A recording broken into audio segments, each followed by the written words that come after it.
Good evening. It's been the subject of many political and environmental debates in London the past few years. But today, the Silverton tunnel opened for business, with the Mayor Sadiq Khan hoping it will help tackle congestion and pollution in parts of South London.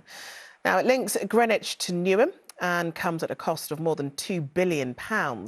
Drivers will foot the bill through new charges, and anyone hoping to dodge the cost by using the nearby Blackwall tunnel, you'll have no luck there, as you'll face tolls on that tunnel too. The huge project has been more than a decade in the making and is London's first Thames road tunnel in almost 60 years. Sadiq Khan will be pleased today's opening went to plan, although traffic was quieter than usual because of the Easter holidays, of course. But not everyone's as happy as the Mayor. Some are worried about the impact on the local area. Businesses are worried about the impact the toll price will have on them. Here's our political correspondent, Simon Harris.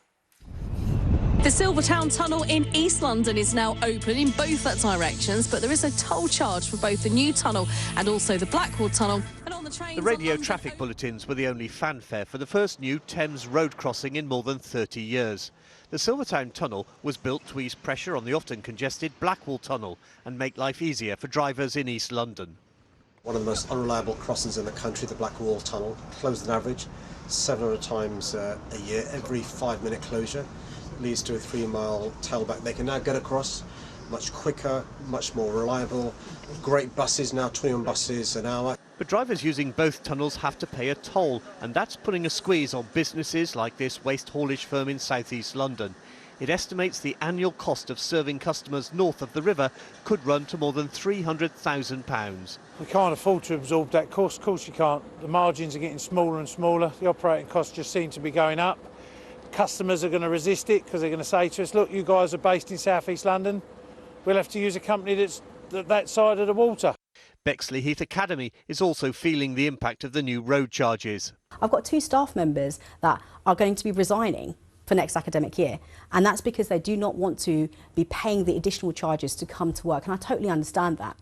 At peak times, car and van drivers will pay £4 to use the tunnels. Lorries will be charged £10. The highest charges apply during the morning rush hour northbound and the evening rush hour southbound. But between 10 o'clock at night and 6 o'clock in the morning, both tunnels are free. Clean air campaigners who tried to stop the new tunnel believe that's a mistake. They say that they're going to keep traffic down with tolls, but the traffic is HGV traffic. All the traffic is free at night, and there are HGV lanes. So it's a depressing day in a climate and clean air crisis. This was a soft launch at the start of the school holidays and in the early hours to avoid putting the new tunnel under too much pressure. The Mayor celebrated the opening with a bus ride. His opponents couldn't resist a dig. I think it's a real surprise today. We've got this new crossing open, first a road crossing of the Thames for over 50 years. Should be, a ribbon cutting event. The Mayor should be here, excited about this. It did start under Boris. I don't know if that's why he's a bit embarrassed by it, but for me it's a great thing to have a new crossing. The Mayor's decision to greenlight a new road tunnel put him at odds with environmentalists. They claim Londoners in 2 of the capital's poorest boroughs will be exposed to more pollution. He says the opposite is true, arguing the end of traffic jams at the Blackwall tunnel is in keeping with his mission to clean up London's air. Simon Harris, ITV News, Silvertown.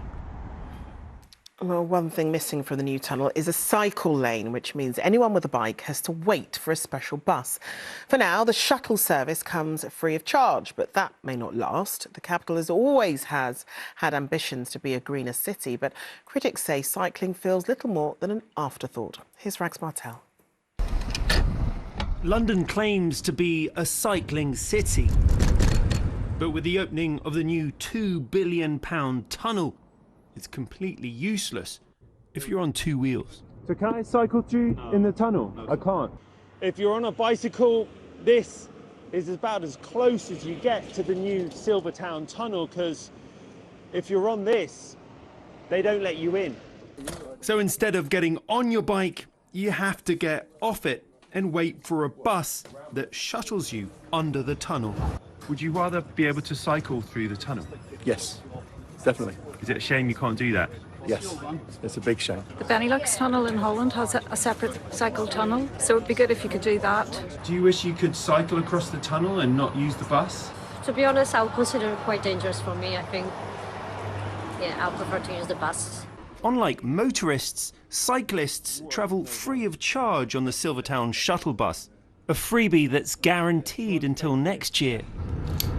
And with the bike secured in one of the 8 spaces, the journey takes around 12 minutes, but cycling campaign groups feel they've been left behind. How disappointing is it that cyclists can't actually use the tunnel while cycling? Yeah, look, cyclists don't like to stop. I'm not sure how many cyclists are going to stop and wait for a bus that goes every 12 minutes. That's the worry. We should have been able to cycle through with a cycle path. The Silvertown tunnel is all about cars and HGVs, really, unfortunately. It feels like an add-on. It feels like a bit of an afterthought. And if they'd really wanted to make a green tunnel, they would have designed in walking and cycling and public transport from the very outset. Remarkably, this isn't London's first cycle tunnel service. When the Dartford Tunnel opened in 1963, 5 double-decker buses were made. These had room for 23 bikes, but the service was abandoned after a couple of years, as no one used it. I thought we were supposed to be a cycling city where, you can cycle everywhere. This proves you can't. We're very much a cycling city, and cycling is encouraged across all of London. I think from a safety point of view, we really want to do the right thing for everyone, and we think this is the safest way of getting people across the river. Well, it's 12:30 now and the service has only been running for 6 hours, but already I'm the only one on the bus. For a service that's costing TfL £2 million to run, this is one expensive empty bus. Rags Martel, ITV News, at the Silvertown Tunnel. So whether by car, lorry or bike, we've got a new way to cross the Thames. Let's take a closer look then at what it took to build it. So getting material to and from the Silvertown Tunnel was a massive challenge, with nearly 2 million tonnes transported via the river instead of using roads. The boring machine was named Jill, after London's first female bus driver, which in a UK engineering first cut out the tunnels in both directions. The deepest section goes 8 metres below the riverbed in the middle of the river. And there's more room inside compared to the neighbouring Blackwall tunnel, with Silvertown measuring up to 3 metres wider at just over 11 metres. Well, Simon Harris has joined us in at the studio. And Simon, it really is quite a feat of engineering, isn't it? Yes, digging any tunnel under the Thames is a huge engineering challenge. And this one was finished on time and didn't go over budget. Now, in the recent history of infrastructure projects in London, that really is quite unusual.